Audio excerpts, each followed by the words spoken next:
साहेब, मी आमदार शरद सोनवणे बोलतोय. नमस्ते. काय म्हणताय? सर, आमच्याकडे एक दुर्घटना घडली आहे जुन्नरच्या गुळजवाडीला. काय झालं? आपल्याकडे एका ट्रकने तिथे जे दशक्रिया घाट होता तिथून लोक दशक्रिया करून बाहेर आली सकाळची. दहावा असतो ना आपल्याकडे सकाळी. हा. तर तिथे ते एका कंट्रोल उतारावर एका कंट्रोल सुटल्या का ट्रकचा, आणि ते 12 माणसं त्याच्यामध्ये त्याने उडवली ऍट अ टाइम. तर आपल्या जिल्ह्यातला विषय 12 पैकी 4 ऑन दी स्पॉट एक्सपायर झालेली आहे ते, आणि 8 लोकांचा उपचार चालू आहे. त्यातले अजून 2-3 क्रिटिकल आहे. आपण आपला प्रस्ताव मुख्यमंत्र्यांना तातडीने पाठवा आणि त्यांना मदत द्यावी लागेल. ऍज अ कलेक्टर म्हणून तुमची भूमिका महत्वाची आहे तात्काळ.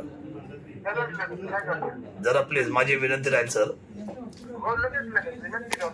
हो, आणि टीव्हीला सुद्धा आता टीव्हीला पण ब्रेकिंग चालू आहे. तुम्ही तहसीलदाराकडून माहिती घ्या.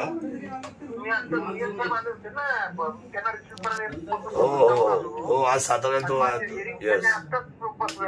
येस सर, जरा please. Okay sir. Yes, thank you.